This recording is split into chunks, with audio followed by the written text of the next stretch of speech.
So welcome everybody to this Constitution Unit event on the future of democracy in the UK, public attitudes and policy options. My name's Meg Russell. I'm the director of the Constitution Unit and I'm here to chair today's event. Over the past 2 years, a team here at the Constitution Unit has been examining public attitudes to democracy in the UK in a project entitled Democracy in the UK After Brexit, funded by the ESRC. The project's final report was published last Thursday. It draws together the findings from 2 large-scale surveys and a citizens' assembly and reflects on implications for policymakers. The report provides a wide-ranging analysis of what kind of democracy people in the UK want and considers what changes in policy or behaviour may be needed in response.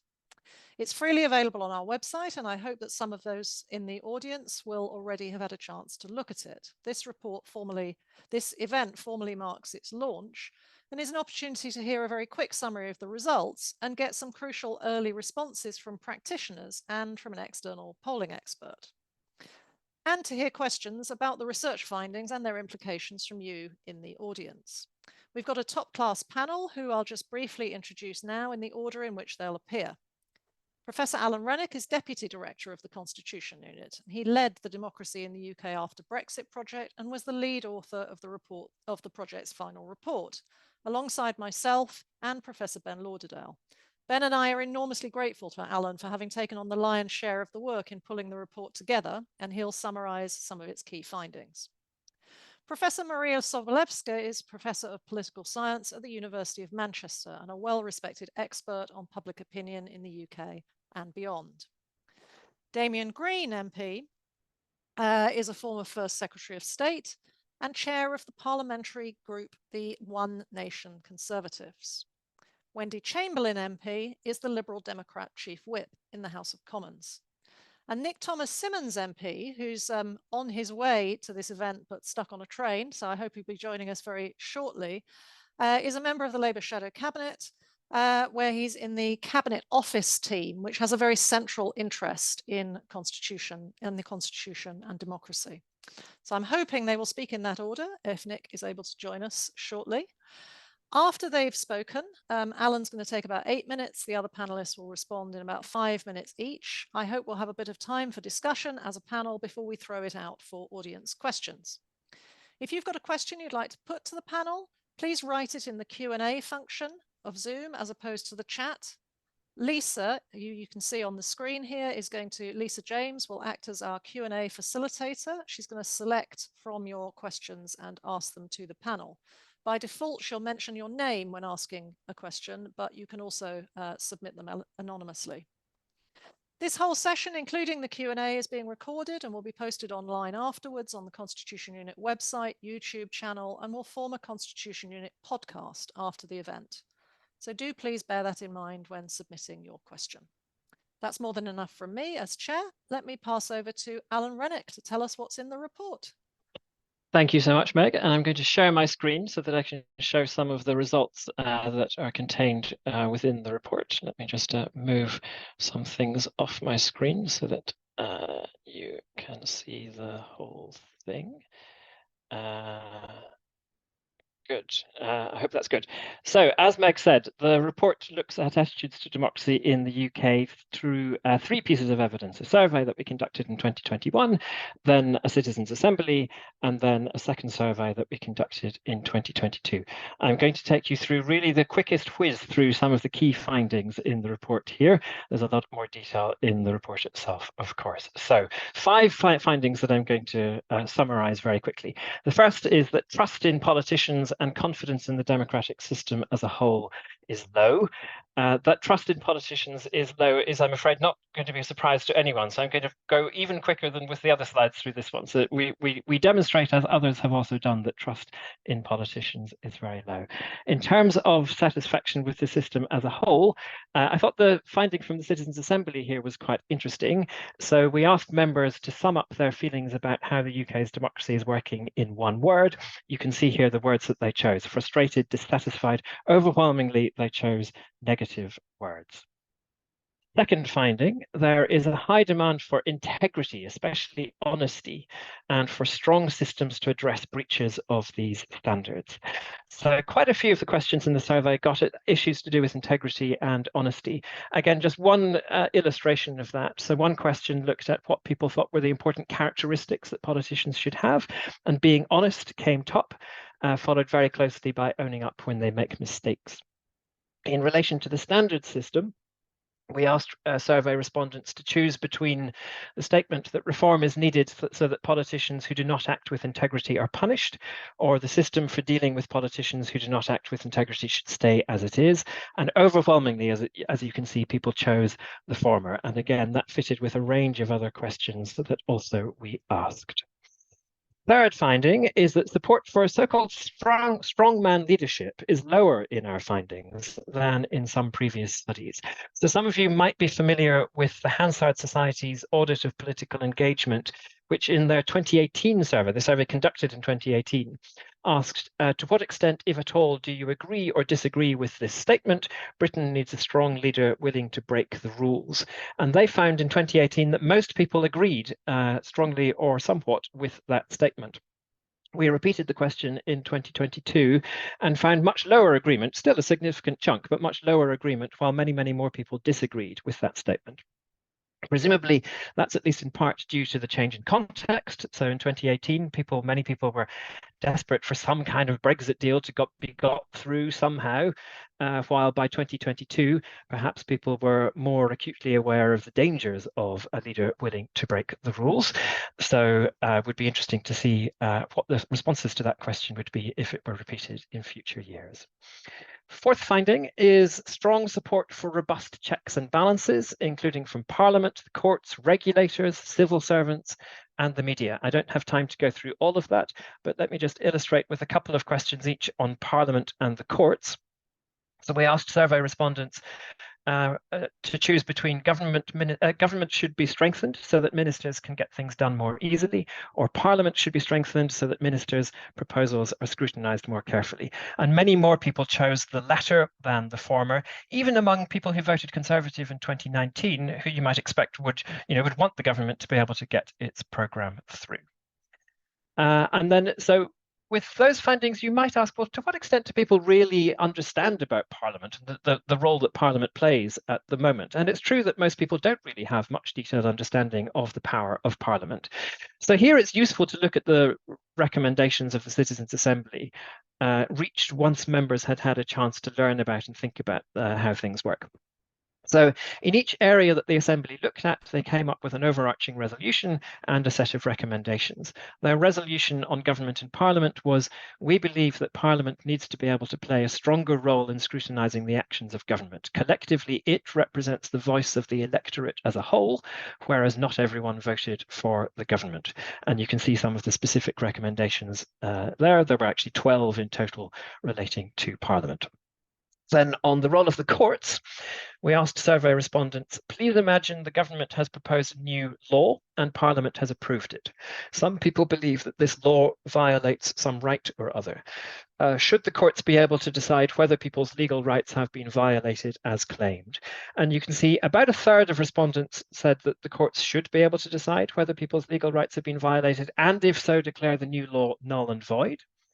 Then about 2/5 in addition to those said the courts should be able to decide whether people's legal rights have been violated, and if so, require Parliament to look at the matter again. So that's basically the role the courts currently have under the Human Rights Act. And only about 6 to 8% said the courts should not have a role in deciding whether people's legal rights have been violated. And we were really quite struck, and I know many people have, by quite how low was the proportion of people who didn't want a role for the courts, quite how many people thought the courts should have a role. And this was a complex question. We varied which right was specified. We varied various other aspects of the question. And across all of those, the basic pattern was maintained of majority support for a role for the courts. And again, you can see that in the recommendations of the Citizens' Assembly. Their overall resolution was, we believe that there's an important role for the courts to play in limiting the laws that can be passed by government when they are seen to challenge basic rights and core democratic principles. Then the final set of key findings relate to the role of the public. And here things were a bit more kind of mixed and complex. So people want the system to be more responsive, but they don't necessarily want to get more involved themselves.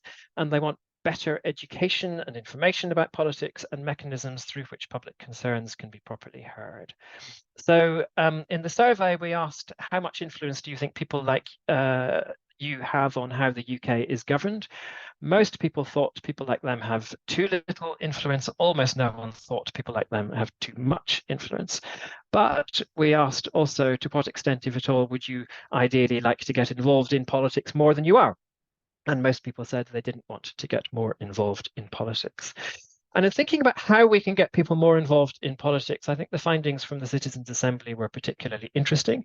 So I've highlighted here just a few of the recommendations, some of the more concrete recommendations relating to how to engage people more in politics. So they wanted better education about politics. They wanted more information on what's going on, that is concise, factual, accessible, and unbiased. They wanted a strong independent media supported by enhanced regulation to ensure fair and balanced reporting with fact-checking as well.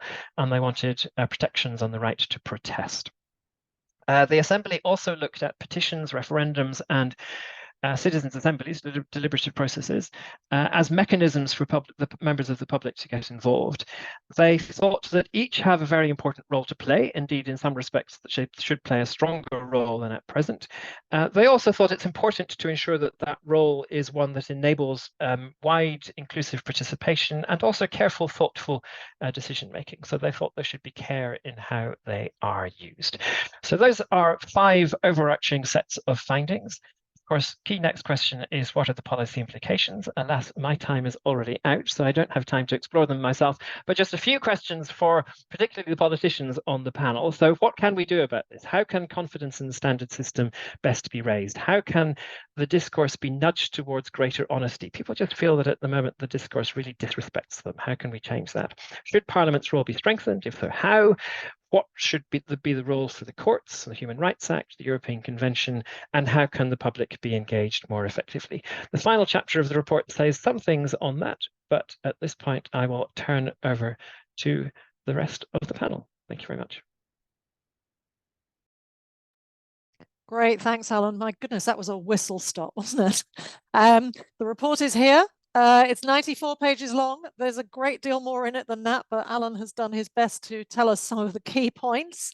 I said we'd start with Maria. So Maria, you're very familiar with the patterns of public opinion. What do you make of this particular study, and what would you throw in before we move to the politicians?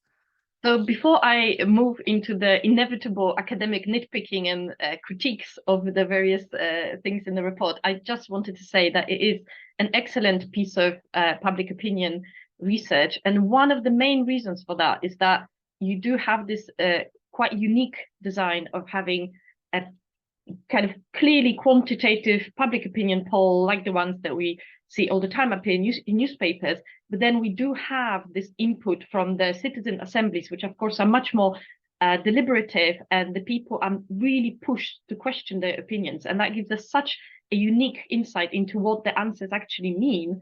And I did then love the fact that you've taken some of those findings from those more qualitative, in-depth deliberations, and you have fed it into the next round of public opinion polling. I think, in fact, all polling should be done like that. So well done on basically gold standard public opinion investigation. And here, after the compliments, here's the inevitable nitpicks. So my first one really is with this overall tone of the report, which is quite pessimistic, I think. And I would like to push back a little bit on this, that it's not entirely warranted in my view. The main finding was that the trust and satisfaction with British democracy is low. But I would say, my kind of interpretation would be that yes, the politicians are trusted very little, and that is a really important crisis in our democracy. But it shouldn't really kind of color our interpretation of the rest of public opinion on democracy. And I think, and this is a slightly technical critique, so I'll try to be as clear as I can. But I think, in my view, asking people whether democracy in Britain works well right now is not really a question about democracy per se. I think public opinion, when asked this question, they hear, do you think the country is going in the right direction? Is it run well? Is everything okay with the country? And of course, for many reasons unrelated to democracy, the answer to a lot of these questions nowadays is no. The people think the country is going in the wrong direction, things are getting worse, things are bad. And therefore they say democracy in Britain doesn't work very well. But is it really true in a sense that when you then ask them about all those elements of democracy and their support for it, they are very supportive of all the principal elements of our democracy. And so that to me would signal that democracy is in fact working really well and the support for democracy is really high. And so we do, I think, really need to divorce the kind of people are dissatisfied with the state of government, but not necessarily democracy. And actually, Alan, in your presentation, you did give the example that I actually wanted to raise as an example of this, which is this support for strong leadership. It was so conditional on the policy that people wanted to see done, right? Before Brexit, they wanted a strong leader to enable Brexit to be done effectively.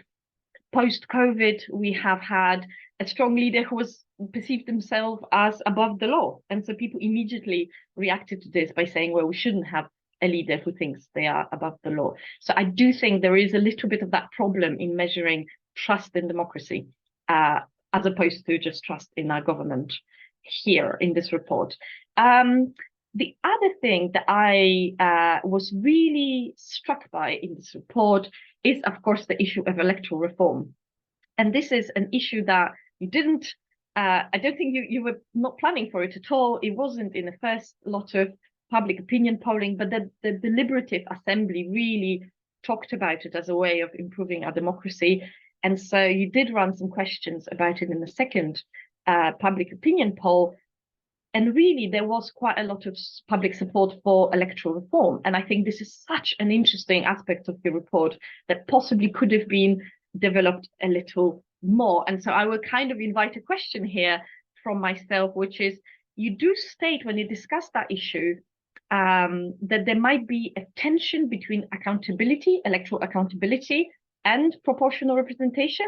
And I, you know, as a person who comes from, I guess I was raised, I was raised under communist totalitarianism, but when I became, involved in politics, communism, of course, collapsed, and we did have proportional representation in Poland. And I don't think Polish people would have a sense of lack of electoral accountability.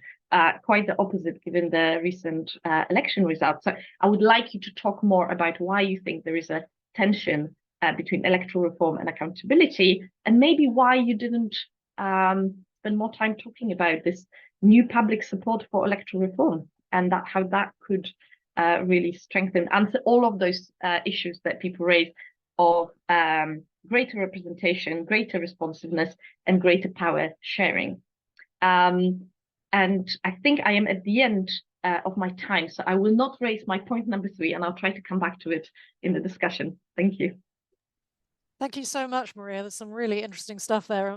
You've given Alan Rennick an opportunity to talk about electoral reform. This is dangerous. There are a few people in this country who know more about it than he does. I'll try and remember to come back to you and ask you, what was your point 3? I'm delighted to see that Nick Thomas-Symonds has joined us. Welcome, Nick. We have introduced you already at the beginning. My inclination is to give you a bit of a breather. We were going to turn to Damian next and then Wendy so that you can kind of catch up with the proceedings a bit. I know you've looked carefully at the report, and then we're going to greatly look forward to hearing from you as our final speaker. So can I turn? Sorry, Nick, do you want to say something?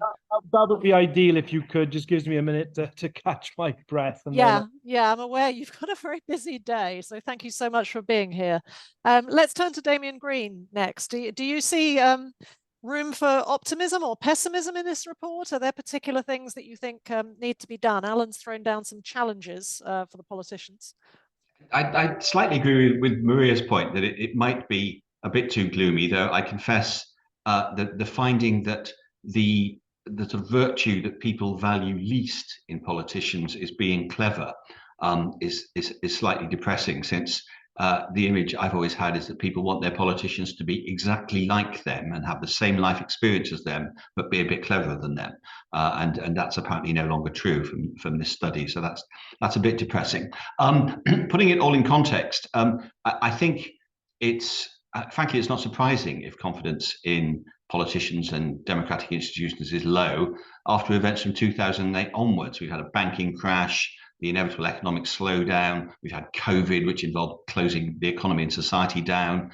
We've had a war in Europe, which has led to higher inflation. People's lives have been quite miserable. It's not surprising that they are looking for someone to blame, and politicians are always high on the list of those who are blameworthy. And what I wonder is whether that is true of all professions or not. I suspect, and talking around, other people tell me that actually confidence in traditional authority figures, if you like, is generally low at the moment, and politics and politicians suffer from that.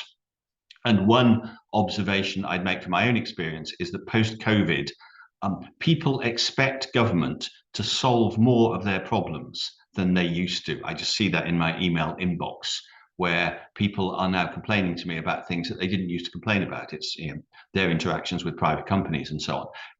The government having stepped in to run people's lives for a year does seem to me to have had quite a long-term effect on what people expect. And inevitably, the higher their expectations, the lower the results. Moving on to some of the sort of specific points, challenges you set us, on standards, I think Parliament has committed a couple of own goals. One, after the expenses scandal, we set up a system designed to create hostile news stories. There would have been a much simpler way to solve the expenses problem, which would have been a sort of per diem rate, so that we didn't have any expenses at all. And so there wouldn't be these regular quarterly reports and so on. And nobody could fiddle the system because the system would be so simple that there wouldn't be any problem.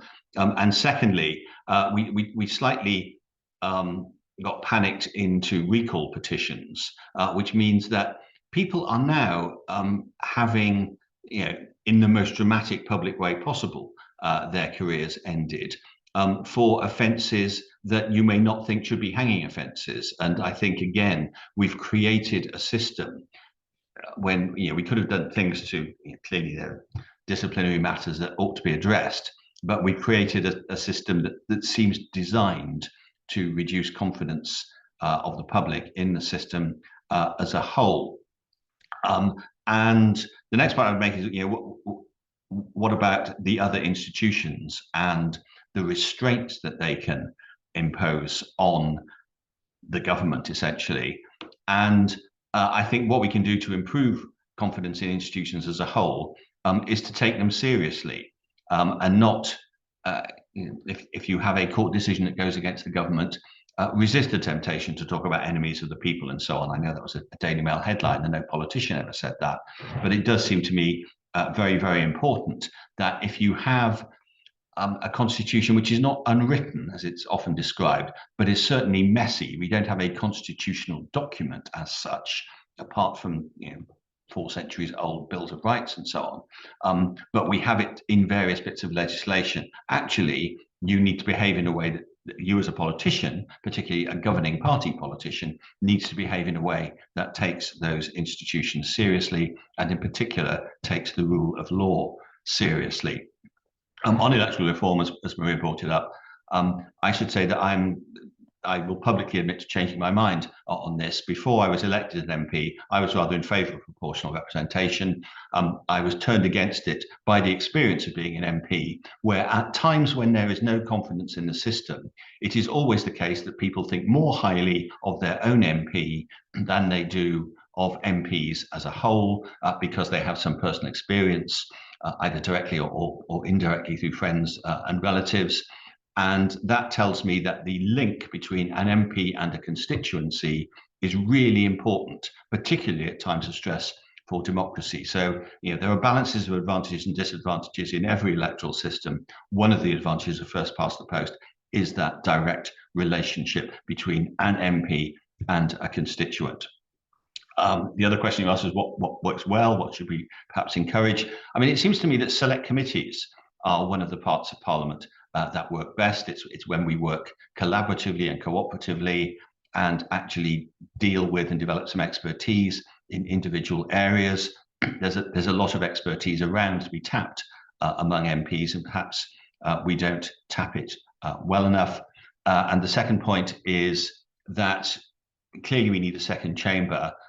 There is a moot point. The House of Lords does its job extremely well, but the fact that it has no democratic legitimacy makes it more difficult to have a proper reforming chamber with the powers you would want it to have. So I know every government sighs at the thought of House of Lords reform because everyone is in principle in favour, but the fact you have to get it through the House of Lords means that by and large it never happens.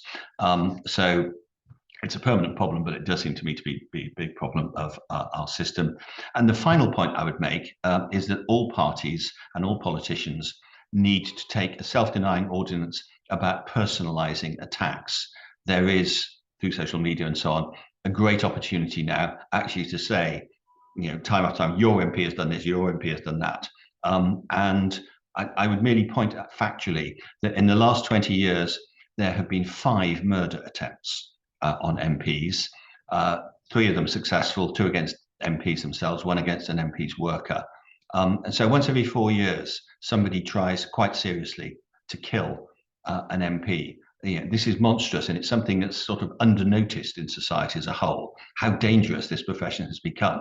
And so the more we personalize attacks on each other, the more some idiot out there is going to do something appalling like that. And so actually, one of the things politicians could do is actually lower the tone of the discourse, or rather raise the tone of the discourse, lower the temperature of the discourse, so that at least we ourselves are not contributing to that problem. Damian, thank you so much. Lots of good thoughts in there, and Alan's desperately scribbling away notes and wondering how he's going to respond to all of this, but let's keep going. Wendy, how would you respond? Thanks very much, Meg. When I was first looking at it, I was reflecting that in 2015, I was a member of the public, and then I got to crying at Nick Clegg on the telly, and here we are 8 years later. But I thought it was interesting, the piece in the report that talked about wanting representatives to be motivated by public service. Now, I was a police officer for 12 years, and we might have mentioned that in quite a lot of my Liberal Democrat leaflets in North East Fife, because we saw it as a very positive thing. But as Damian referenced, I think there is a general feeling around a number of our institutions beyond politics, where it's been quite difficult to feel that the police is such a trustworthy organisation. And I feel like I've talked about that a lot more in my time in Parliament than I expected, and not necessarily for good reason. But I also reflect in that time since I sort of stopped being a member of the public and started to become somebody who, joined a political party in the first place. I'm doing a number of AGMs around at the moment within Lib Dem circles. And I do say to people, we are unusual in that, 1, we're interested in politics, and 2, we're so interested that we've chosen to join a political party. What we're doing from a normal public perspective is not.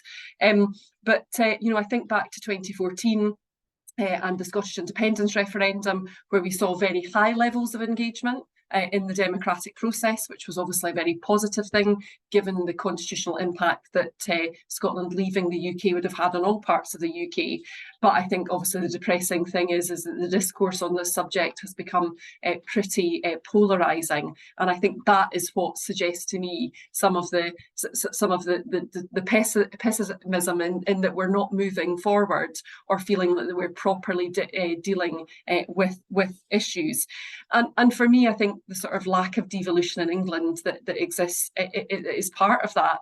And I do remember during COVID, Andy Burnham, being told the restrictions that the northwest of England was going into. And for the first time, I thought maybe England is going to start to get it in terms of devolving of powers and responsibilities. One of my first memories of coming to Parliament was there was a statutory instrument on public toilets in Westminster. And I remember thinking, I can't believe that this is the place where this is the right place in Westminster Westminster to be discussing that issue. So I think, you know, that centralisation aspect of Westminster is very much something that needs to be looked at. But moving on to standards, as the Lib Dem Chief Whip, and indeed the only woman who's currently doing the role in the Commons, I think it's often not about the act, it's about what you do about it, or what the cover-up. And I think we can just see that in many of the situations around standards that we've seen in recent months and years.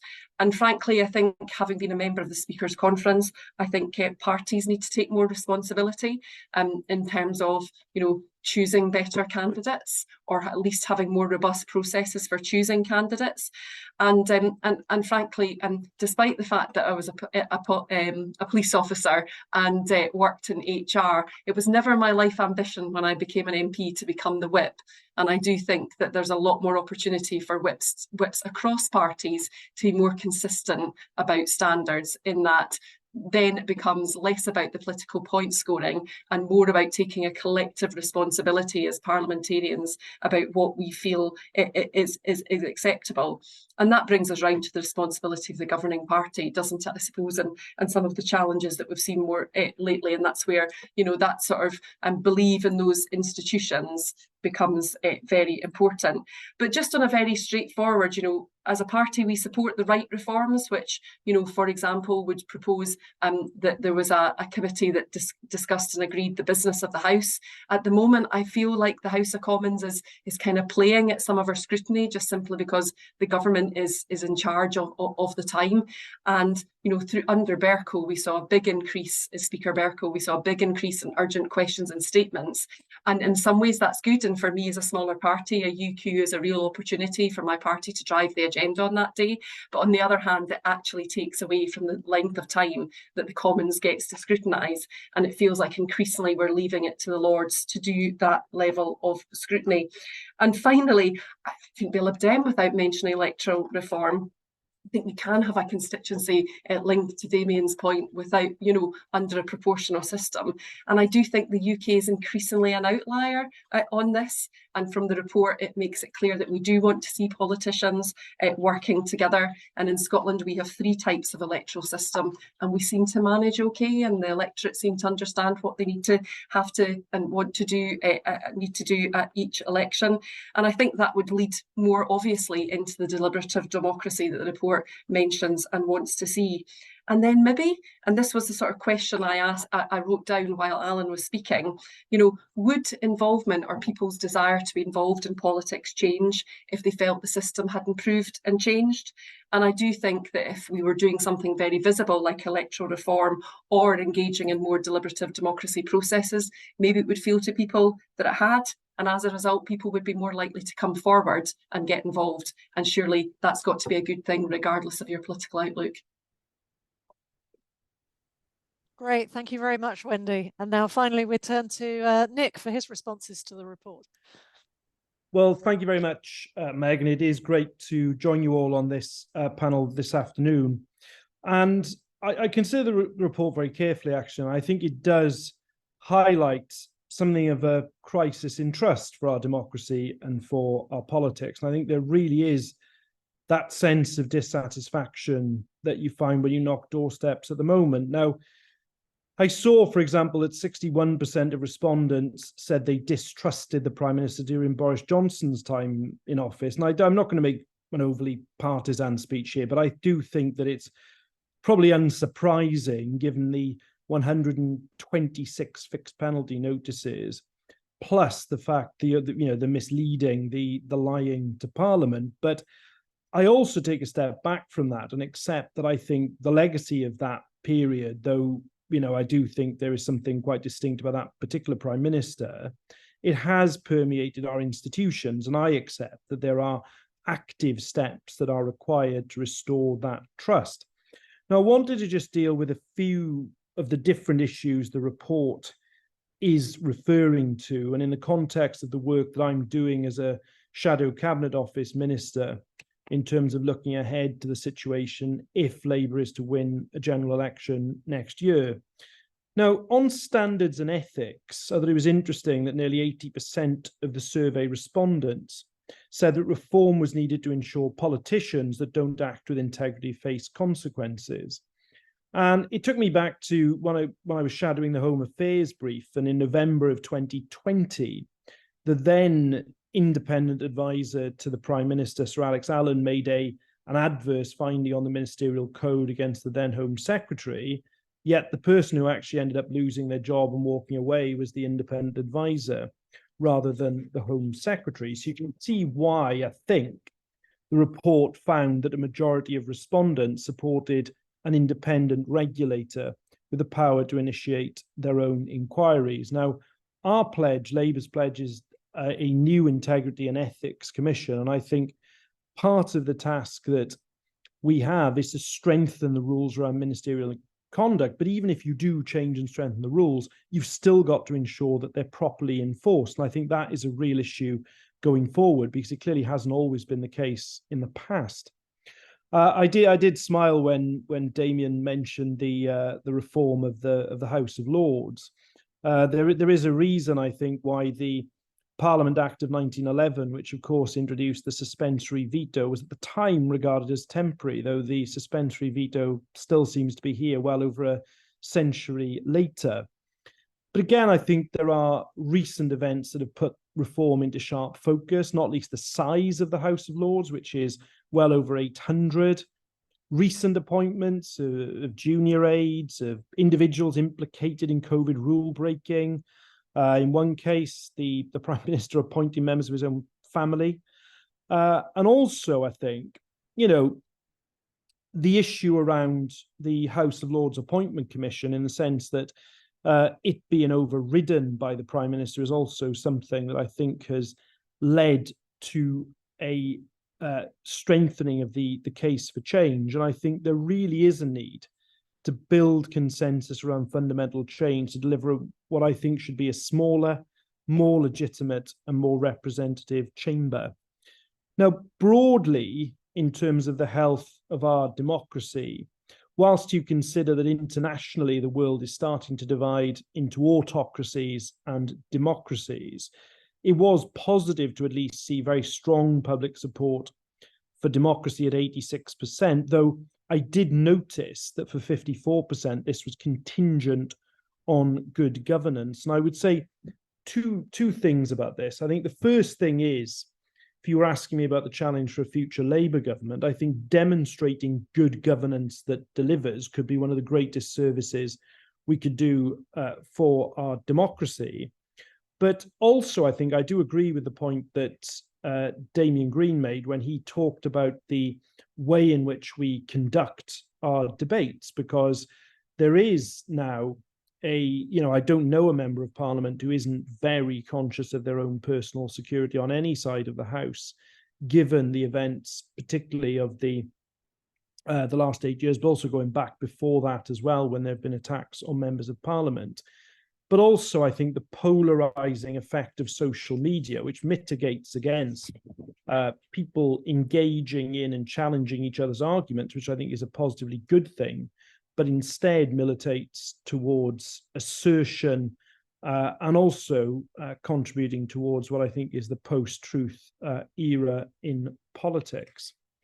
On the issue of law and the courts, I was pleased to see the report found support for the rule of law and protection of human rights. I think it would be a fundamental mistake by the United Kingdom if either of its main parties were to advocate no longer being a signatory to the European Convention on Human Rights, which has a cross-party genesis in the post-war period that was very important after we uncovered the horrors of World War II. I also think as well that it is dangerous to see a Secretary of State in Parliament, as has happened, saying that the government is breaking international law in a limited and specific way. And I think not just Britain's international reputation, but confidence ultimately in our system does depend on respect for the rule of law, whether that is in terms of our own domestic law, indeed the international treaty obligations to which the United Kingdom has signed up. I was also interested reading the report in terms of the role of the public. And just to quote, on the one hand, most people think the democratic system is insufficiently responsive to public wishes and interests. On the other hand, few people participate very actively in politics or want to increase their participation. I don't think that is surprising. When I talk to constituents who want a better bus service, they don't want to run it. What they actually just want is for representative democracy in one way or another to actually deliver that particular service. So I don't take that lack of a desire to participate even further to be necessarily a negative thing. Rather, I see it as an increased call for good governance and indeed delivery.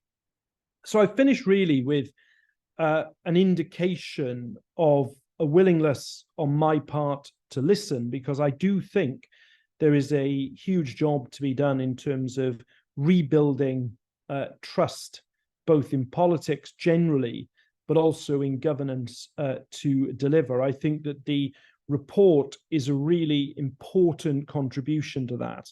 And I look forward to the contributions and the questions on this webinar, Meg. That's wonderful, Nick. Thank you so much. There's been a huge amount in those contributions. I think the most sensible place to start is by asking Alan whether there are things that he would like to respond to. I mean, I read some of these contributions as a little bit of an opportunity to maybe showcase some of the other results in the report, in terms of, you didn't say much about, if anything, about electoral reform, what the public think about that. We, of course, have findings in the report, and if you don't mention them, then I'm at least advertising them to the audience to go away and read about later. We do have public attitudes on the size of the House of Lords, how appointments should be done, whether they want elections. On a number of these points, quite a lot of specifics about Parliament and parliamentary strengthening, the stuff in the report. But Alan, would you like to respond with a sort of broad sweep to the other panelists? And then I think I would like to come back to the other panelists and press you a bit on some of the challenges that Alan laid down that you didn't respond to. And then this all has to be very quick because we need to get to the audience. Thank you, and thank you all for those responses. Lots of fantastic stuff there, which I will continue thinking about, and I'm not going to attempt to respond to everything by any means. One point that came across from several of you, which was the one that Maria originally raised, was how pessimistic should we be about the state of public attitudes? And Maria pointed out quite correctly that most people support democracy. And indeed, the evidence is much more positive on that than it was from the Hansard Society survey just a few years ago. And I think that's absolutely correct. And so yes, in that sense, optimism is very much merited. I think it's also the case, as Nick pointed out, that for many people, that support is contingent upon performance.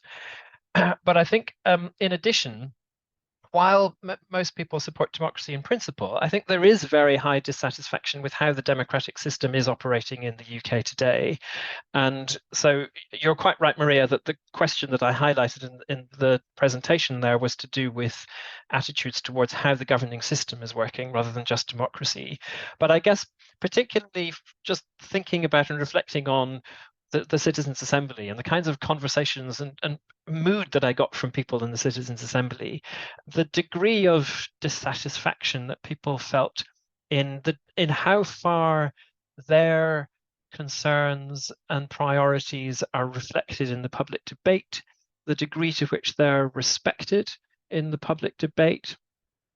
Those concerns were really intense and very, very strong. And as I said towards the end of my remarks, people just feel incredibly disrespected because they feel that this class of politicians is talking above their heads, among themselves, in a way that they can't really relate to, that they find very dishonest, that they think is very manipulative and attempting to, kind of bamboozle them. And they just feel very, very alienated from that. So, and I think that is really important because it does, harm the ability of the democratic system to work effectively. On electoral reform, I'm not going to attempt to get into all of the debates about voting systems. There are indeed strengths and weaknesses in every possible voting system. I guess the point that I was making about accountability was, we know from lots of evidence that people in every country look at voting systems through how they're used to thinking about voting systems. And people in the UK are used to first past the post and are used to how accountability works in first past the post. Where firstly, as Damian was emphasizing, there's the constituency link. So you have that very direct link with a single MP. And also at the nationwide level, most of the time, you have single party governments. And therefore, it's quite easy to see that you're turfing one party in, one party out at election times. And so just in terms of how the dynamics of public attitudes towards electoral reform would develop if we had a big debate on it, if we had another referendum on it, for example, I think it would be very easy for opponents of electoral reform to make arguments about accountability that would resonate with the public. So while it is the case that from our question on electoral reform, which is on page 51 of the report for anyone who's got it open on their computers, it showed almost twice as many people supported a move to proportional representation as opposed it. If you think back to 2010 and the opinion polling around the alternative vote system, it was exactly the same as that. But it was possible for the opponents to use arguments that resonated with the public in order to switch that round. So I just think in order to understand kind of deeply the nature of public opinion there, those sorts of dynamics need to be reflected on. Maybe I should stop now because otherwise I'm just going to talk endlessly. There are lots of other things I could pick up, but let me not do so. There's absolutely so much we could say with such a big report and such also quite a big panel. Just a couple of bits of housekeeping. The link to the report is in the chat, so if anybody isn't looking at it, you can. And I should have reminded you to put questions into the Q&A function. We've got quite a few already, but last opportunity now because Lisa will scoop them up in a minute. I can see we're in danger of squeezing the questions out. So maybe I could just ask the panel to kind of respond on one thing. And I'm going back to Alan's challenges at the beginning in terms of the standard system discourse, strengthening Parliament, the role of the courts, public engagement. Some of you picked up some of those things, but maybe I could encourage you to pick up ones that you didn't already pick up. So Damian, you didn't, I think actually Nick was the only one who mentioned the courts. And I think the findings on the courts are very interesting at the moment, particularly going some of the arguments that are going on, you know, about small boats and all of that. It'd be very interesting to know what you made of the responses from the public on the courts, which we found quite surprising given some of the rhetoric that's been going on in the last couple of years. And then Wendy, I don't know if you'd like to pick up anything around discourse, maybe. Nick, I'm not sure you said very much about discourse, although you did speak about social media. And then I'll come to Maria at the end if we can, but very quickly. I'm basically in favour of the rule of law and got into attracted the turnaround of attention about 10 days ago when I said that I thought Suella Braverman's statement that essentially we should just have, disregard large parts of not just our international legal obligations, but some of our domestic legal obligations in pursuit of the Miranda policy was one of the most unconservative things I'd ever heard, because one of the things that makes me a conservative is the thought that there is wisdom in institutions, and among those institutions are the courts and the rule of law. And so any decent conservative, it seems to me, should have that as a sort of bedrock of their political attitudes, and not exclusive to conservatism either. I'm conscious of that. I did think, if I'm going to nitpick slightly, if you ask people, should people's protections for the courts be allowed, I'm not as surprised as you are, Meg, about the fact that everyone says yes. And as ever with these things, it depends the question you ask. If you said quite specifically in relation to small boats and so on, do you think illegal immigrants should have the protection of the courts? I dare say you would get a different set of responses even from the same set of people. So it does slightly depend how you're framing the question. Thank you. And we were quite sensitive to that, and we won't get into a detailed discussion about it now, but we did ask lots of different versions of the questions about the courts, which people can see if they read the report. There are some quite interesting findings there. including one on the rights of refugees. So that we do actually see that in the report, and it does produce a bit of a shift in opinion, but not as big as you might expect. Yeah, there's refugee. It depends how you frame it. Refugees are people who are entitled to asylum. Even if you don't use the deliberately controversial phrase I used, illegal immigrants, you could say something like asylum seekers or so on, and I suspect you get a different result. But Wendy, you were very strong on Parliament and standards and obviously electoral reform. Is there anything you'd like to throw into how do we respond to the desire of the public for a better discourse? Yeah, absolutely. And I just thought it was interesting in terms of the sort of sliding scale of how people have participated in the democratic process, starting with voting. And I think all of us should be concerned about what we see as an ongoing sort of erosion in the number of people who actually vote and participate in the democratic process. Particularly, we see it higher at general election time, but I think we all look at sort of local elections, which for me, I'm always sort of thinking about how much the councillors actually have that impact on the day-to-day issues that directly affect people, whether that be bins, but it's also education, potholes, all those kind of things. And I suppose it's around what are those expectations. As an MP, you are 650, one of 650 effectively small businesses, and you set up your operation the way you want to run it. That can be driven some ways by your party politics. It's also driven by sometimes the size of your majority and when that seat last changed hands. And then I suppose also just in terms of the level of need. I would say I represent a seat that is quite politically engaged. So I've seen a lot of campaign emails in recent weeks about the conflict in the Middle East, but I also feel that COVID did give me an opportunity. I feel like it's the wrong word for COVID, but it did give me the opportunity of had people reached out to me for support from their MP who never would have done so under ordinary normal circumstances, and therefore you were able to demonstrate how you could help and support. On the other hand, I always feel quite strongly that if the processes and systems worked as they were supposed to, I wouldn't have any casework in the first instance. Nick, you gave a very complete response to the report. I was very struck that Damian made a plea, which I really appreciated, that politicians should be less negative in terms of the way they talk about each other. And I wonder if you would, if there's any sort of particular political behaviour that you think we should be trying to get agreement on to improve the levels of discourse, which you expressed concern about.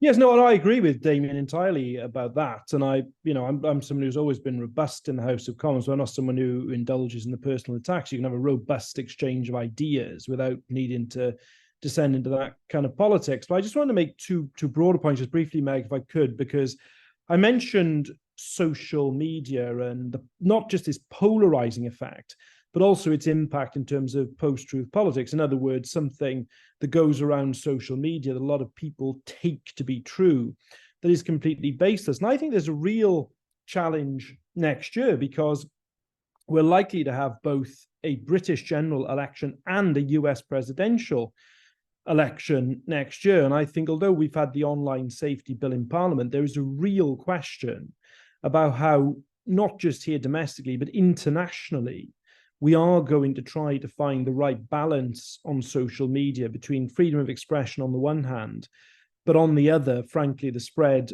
of deliberate untruth, which does damage to democracies around the world. And I think that's a big challenge, not just for us here, but around all democracies. The second point I just wanted to make about our national debate is the primacy of the House of Commons in terms of our national debate.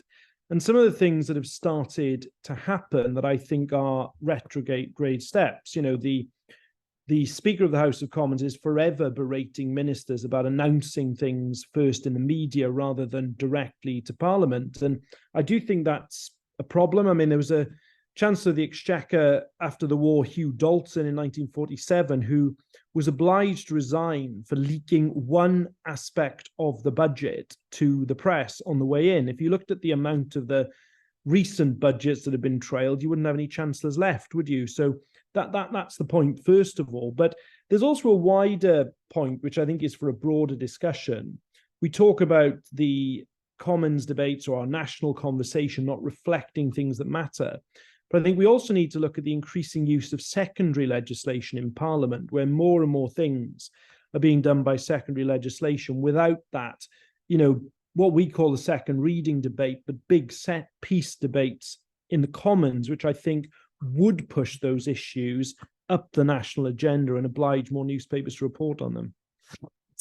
That's really interesting. And in fact, we didn't ask questions about secondary legislation, but there's some pretty clear indications in the report that the public want full scrutiny of lawmaking. Where that came across very clearly, and instinctively, they don't like the idea of secondary legislation. Maria, I should just bring you in. I don't think I'm going to ask you to ask your third question because it's going to kick off a whole new discussion. I thought maybe I'd ask you to rise to your own challenge a bit, that as a polling expert, you've commented on how difficult it is to disentangle these findings at this particular time to what was going on at that time. We look at these and say, how much are these results about Boris Johnson? Would it be different if it was a different time? What would your recommendation be for how we can keep tabs on this stuff and get a proper understanding of people's view of their democracy and when and why it's shifting? And then I'll go to Lisa, who could come on the screen now and throw some audience questions at us. So the answer really is to, and this is a slightly kind of a left field suggestion, but actually our government used to collect amazing data on public opinion and support for democracy during the New Labour government. It was called the Citizenship Survey, and it was basically, because it wasn't dependent on the kind of academic interest and academic funding, Alan was lucky to get this amazing grant, so he had this opportunity. But of course, this is a very short snippet of time. And this is what makes it so difficult for us to know what's going on, because Alan cannot now continue to do this amazing work for the next 20 years reliably. So really, it is also a role for government to collect that kind of extremely important data on a regular basis. So then we have 50 years of data, and then we can properly differentiate whether it is dependent on the state of governance, on the state of economy, on other upsets that people might have, or is it actually a trend that is meaningful? So now, again, throwing back to the politicians a little bit, that returning to this duty of the government to monitor more kind of reliably their own citizens' satisfaction with their job would be a primary source of that really good quality data. That's really interesting. That was not a fix, but I'm very glad I gave you the opportunity to answer that question with our political colleagues present. Lisa, would you like to come on the screen and give us some audience questions? Everybody's going to have to be very brief because we've only got about 15 minutes for questions. It would be good to get in more than one round, which will be challenging. Lisa. Okay, yes, and thank you to everyone who has submitted questions. I'm going to kick off with a round of three. John Cartledge asks, is the problem that standards of behaviour by people in public office have deteriorated over the years, or that public disquiet at such behaviour has been heightened? Either way, what might explain why this has happened? Rose Zussman also picks up on the standards theme, asking, could the panel comment on how greater transparency over lobbying could meet dual aims of ensuring accountability for public office holders and enabling the public to have a better understanding of influence over decisions that impact them? And finally, a question for Alan from James Cleaver, formerly of the unit. Is there anything you would have done differently over the project in hindsight, or any area of public attitudes you would have liked to investigate but couldn't? Interesting, thank you. Why don't I throw the first of those questions, John Cartledge's question, to Maria, because you've got a long view over this stuff. Should we be worried that standards are declining, or just that the public are thinking more about them? And then if anybody else would like to come in on that, they can. So this is a slightly tricky actually answer, which is that I think public's attention to standard slipping is a very cyclical thing. So the people don't worry about things, and then they worry when the big scandal comes, and then their attention webs away. So I don't actually think we know for sure whether the behavior is any worse. But of course, looking back in time, we had similar kind of panic over standards during the 2008 and 9 expenses scandals. And then similarly, at the end of John Major's government, there was all sorts of attention paid to sleaze and scandals, etc. So Yes, so it's cheeky in the sense that it is there when we look at it, which does make me think that the standards have always been questionable, and transparency is everything here. As long as we keep an eye on it, it will not slip any further.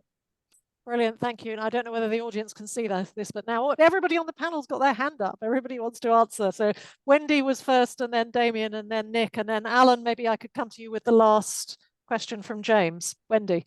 Yeah, I think you just have to look at some of the recent television dramas we've had, such as the Profumo affair, etc., to know that basically wrongdoing has always existed. But I wonder if what has changed is the sort of breakdown of the class system and that deference that used to exist for politicians. And also, just as a result of that, because those things are coming out more into public eye now, the public tolerance has declined. I also wonder whether it's linked in terms of people's views of politicians, you know, that Edmund Burke, you know, being a representative as opposed to being expected to be a delegate. So I think that is the other bit too. I think increasingly the public seem to want us to be delegates that are representing the majority view of our constituents, as opposed to representatives who make the best decisions on their behalf.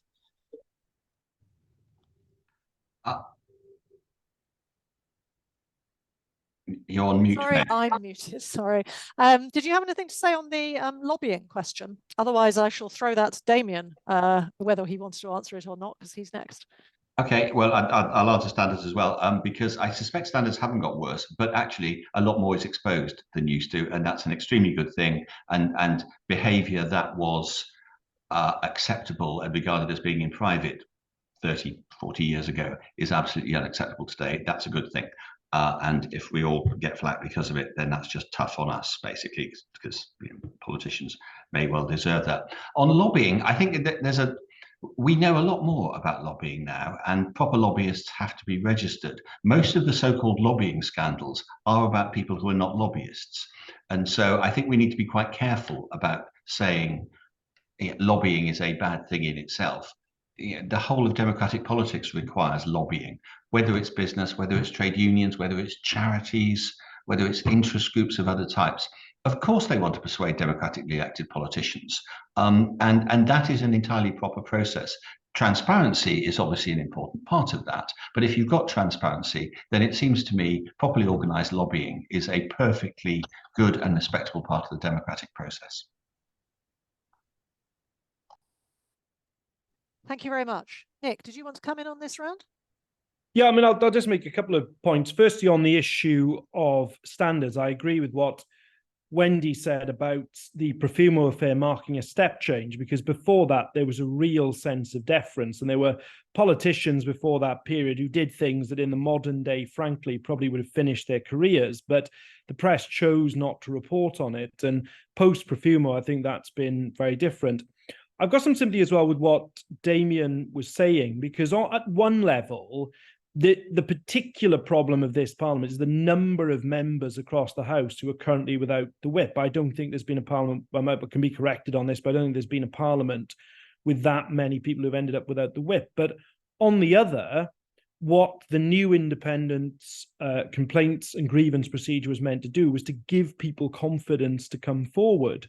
And I really hope that there is, there's still a long way to go, but I hope that there will be more confidence of people to come forward and call out inappropriate behaviour than has been the case, frankly, in the past.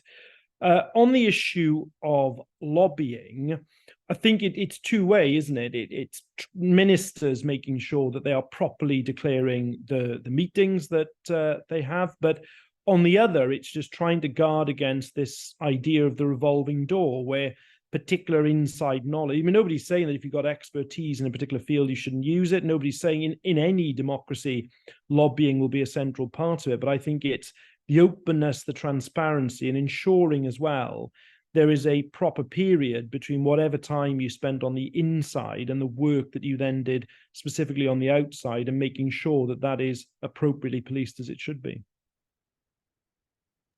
Great, thank you very much. Now, Alan, there was a specific question to you from James about what we'd do differently if we were doing it again. You've had a few minutes to think about that. What would you say? So the main thing I would like is what Maria suggested, that I'd really like to be able to ask some of these survey questions again next year, in a few years' time, and seeing how attitudes shift as context changes, seeing how attitudes change when there's a Conservative government, a Labour government, maybe some kind of coalition government. All of that would be really fascinating. In terms of kind of looking back at the project we've done so far, I think we've got lots of really interesting information on how people answer specific survey questions. And we've got lots of great information on how people think about the system once they've had a chance to learn about it and deliberate.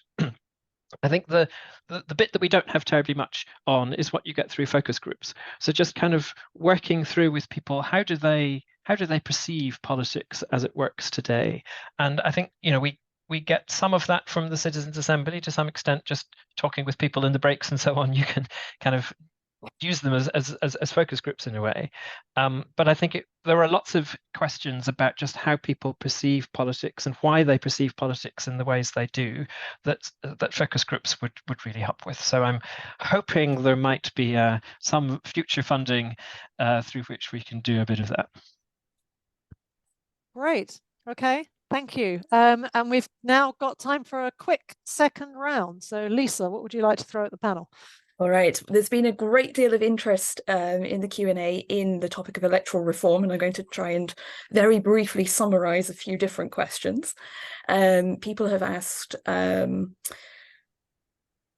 would PR allow voters to hold individual MPs to account while still voting for the same party? How should we think about voters who may not have voted for their constituency MP under first past the post?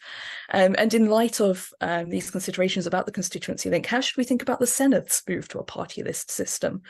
John Newham asks, is that a retrograde step? Moving on from voting, a question from an anonymous attendee. There are many other mechanisms that allow people to be more involved in democracy. For example, citizens' assemblies, surveys, consultations, participatory budgeting. When done well, these can increase public trust. So do the panel think there's more that can be done to promote these types of participation and to support them happening well? And would that make a difference? And finally, Seth Farsides asks, where do charities and the social sector fit in? Did the research consider their role in democratic renewal or constitutional issues? Very interesting. Who would like to go first? Nick?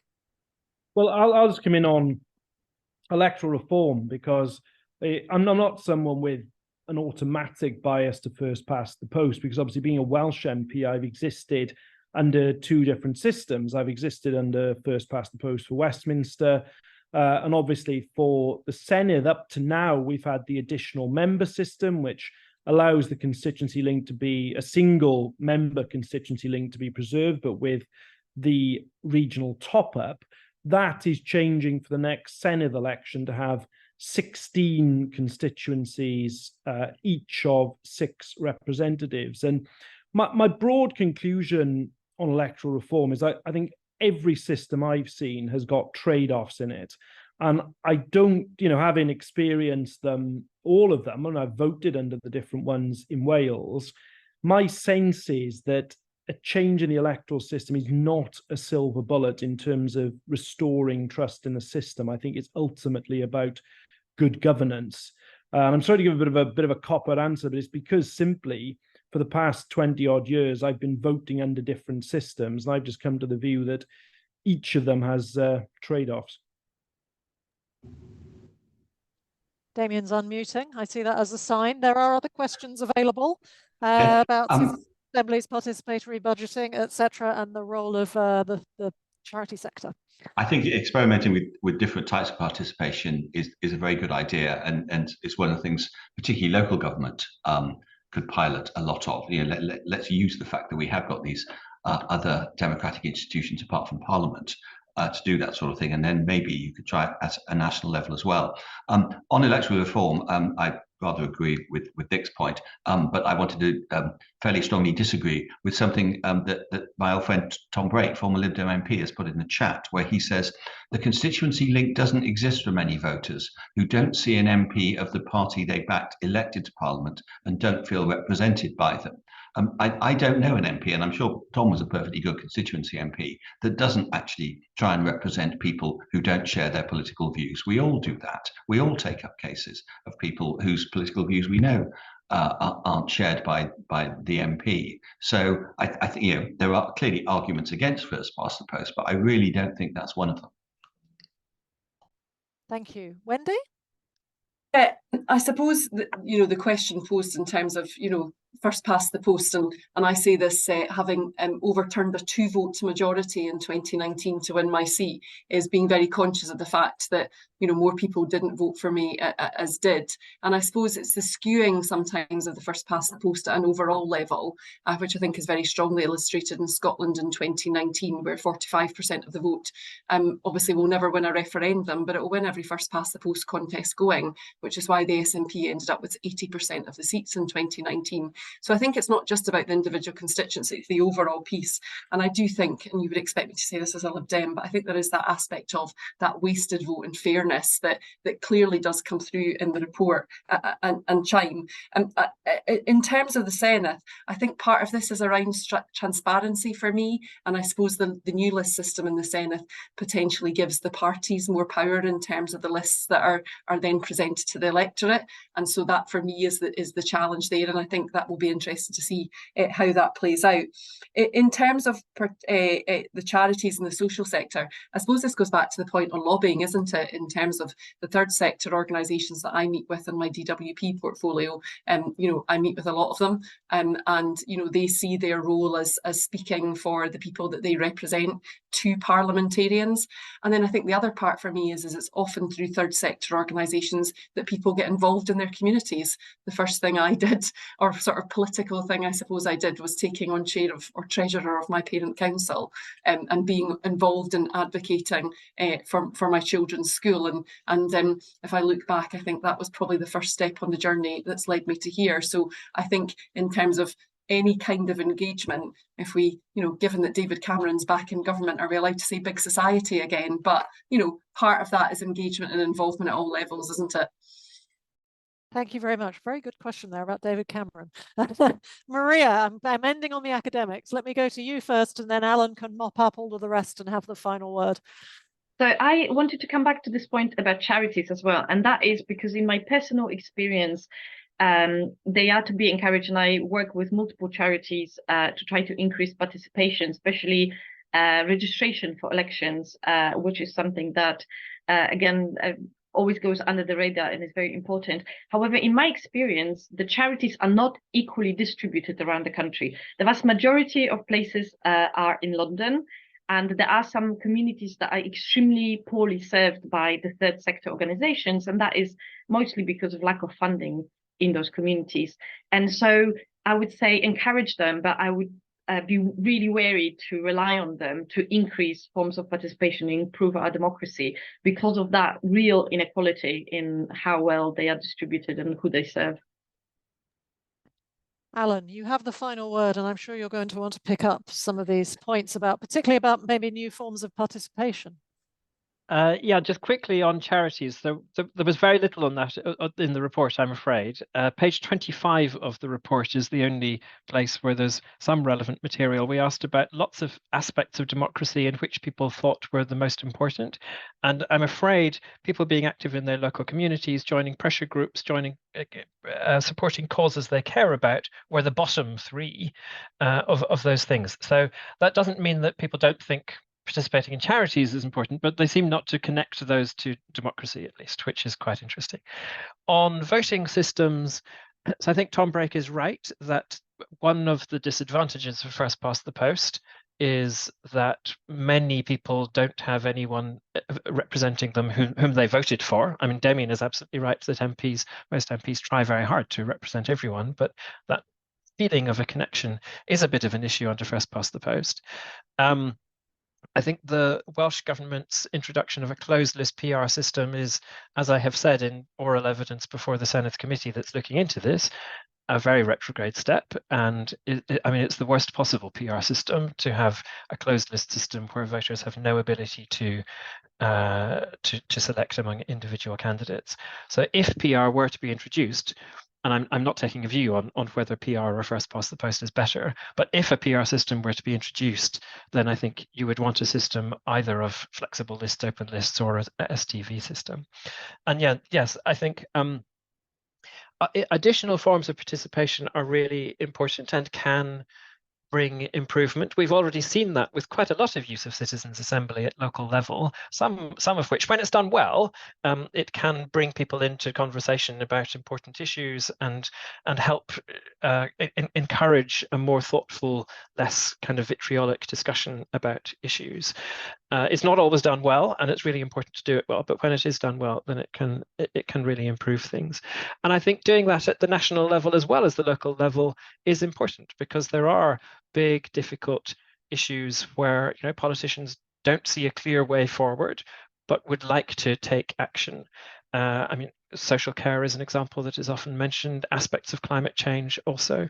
And using these kinds of processes more would hopefully help to develop a slightly more thoughtful discourse around them, which would overcome some of exactly the kind of debate that goes on in public that many people find very, very off-putting, and that also hinders effective policymaking. Thank you. We're now into injury time. So I just need to give huge thanks to all of our speakers for being with us today, for your thoughts. I'm sorry it was all a bit of a rush. I'm sure we're all going to go away from here thinking more about responses to the important findings in this report. As I've said multiple times, it is available on our website, and there's also a summary of it on our blog. So if you haven't already looked at those, people out there, please do so. Please also look out for the video and the podcast of this event. If you've enjoyed the event, spread the word and get other people to listen and watch after you. And if you're not already on our mailing list, please do sign up in order to be the first to hear about our forthcoming events. You can just go to our website and click the subscribe button. Our events are taking a break in December, but the next one will be in the new year and will be advertised in due course to those of you who are already subscribed. So do please sign up. But just to end with, thank you so much to our wonderful panel. Thank you to Lisa for fielding the questions. Thank you to the audience for your questions. I'm sorry it's never possible to get all of them in. Thank you to those behind the scenes doing the tech support. It's been great to see you all, and we hope to see you back at one of our events very soon. Bye-bye.